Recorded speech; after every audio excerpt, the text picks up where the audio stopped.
안녕하세요. 오늘은 좀 특별한 자료를 가지고 왔습니다. 1972년 일본 강연 녹취록인데요.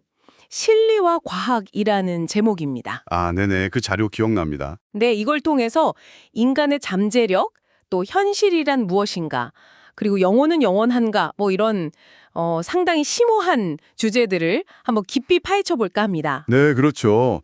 당시로서는 꽤나 파격적인 시도였어요. 고대의 영적 지혜랑 현대 과학 개념을 연결하려고 했으니까요. 맞아요. 반야심경 같은 개념이 나오죠. 이게 현대 물리학과 어떻게 연결될 수 있는지 이런 걸 탐구하는 게 참 흥미롭더라고요. 네. 우리가 보통 생각하는 현실, 그 너머의 세계, 또 우리 안에 어떤 무한한 가능성, 이런 이야기들이죠. 자, 그럼 한번 이야기 나눠보죠. 먼저 그 인간 잠재력 이야기부터 해볼까요?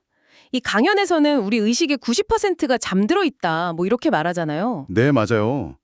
우리가 그냥 생존하는 동물적인 존재 그 이상이라는 거죠.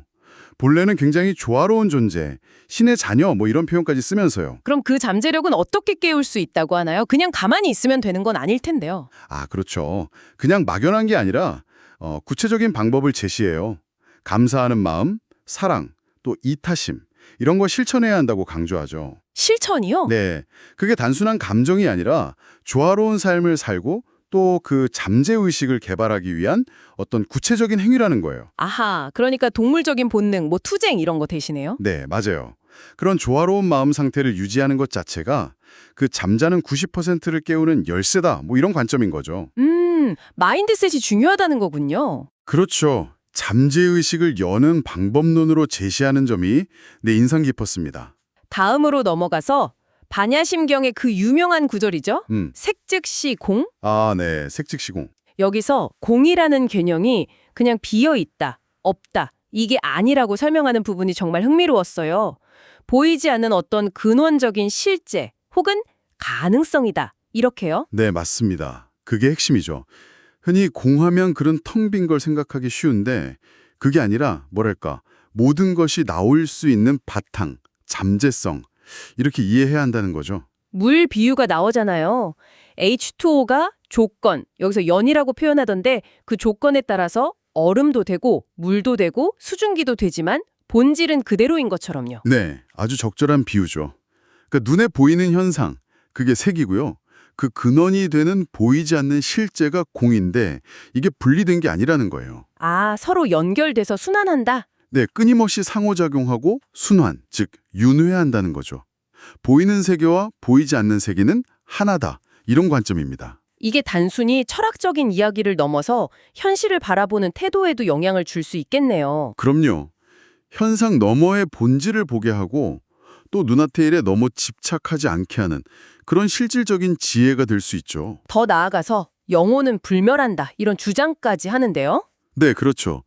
영혼, 혼은 죽지 않는다. 육체는 그냥 배처럼 잠시 빌려 타는 거고 영혼 자체는 태어나지도 죽지도 않고 불생불멸, 늙거나 줄지도 않는다. 영원하다는 거죠.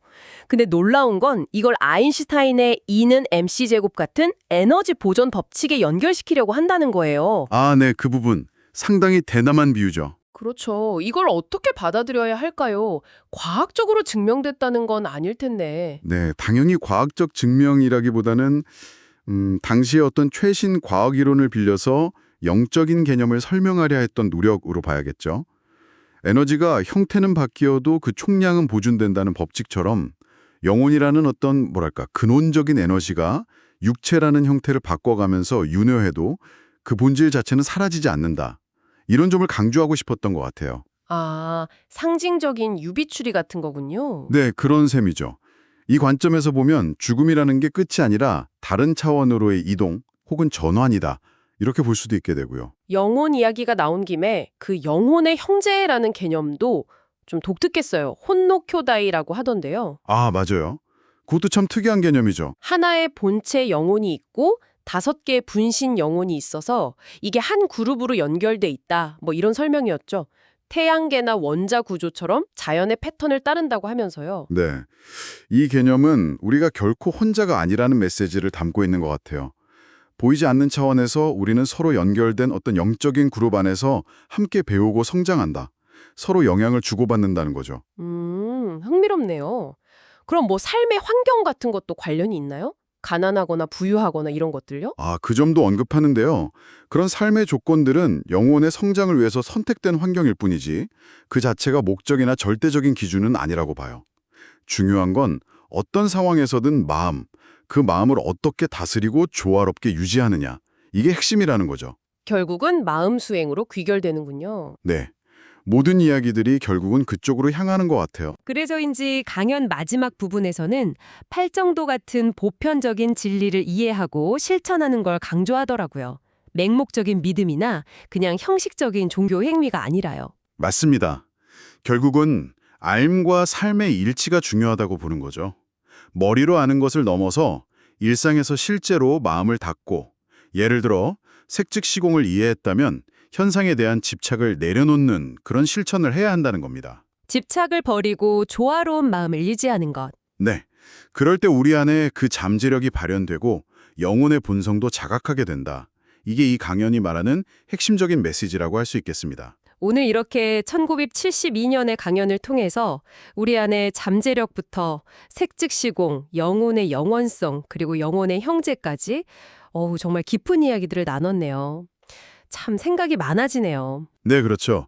결국 이 강연은 우리가 단순히 이 물질적인 몸뚱이가 전부가 아니라 본질적으로는 영적이고 영원한 존재라는 걸 깨닫고 거기에 맞게 좀 더 조화롭게 살아가자. 뭐 이런 초대장 같은 느낌이에요. 반세기 전의 시각이지만 과학과 영성을 통합하려는 시도 자체는 지금 봐도 흥미로운 지점이 있고요. 네, 여전히 생각해 볼 만한 지점들이 많죠. 자, 그럼 마지막으로 여러분께 이런 질문을 한번 던져보고 싶습니다.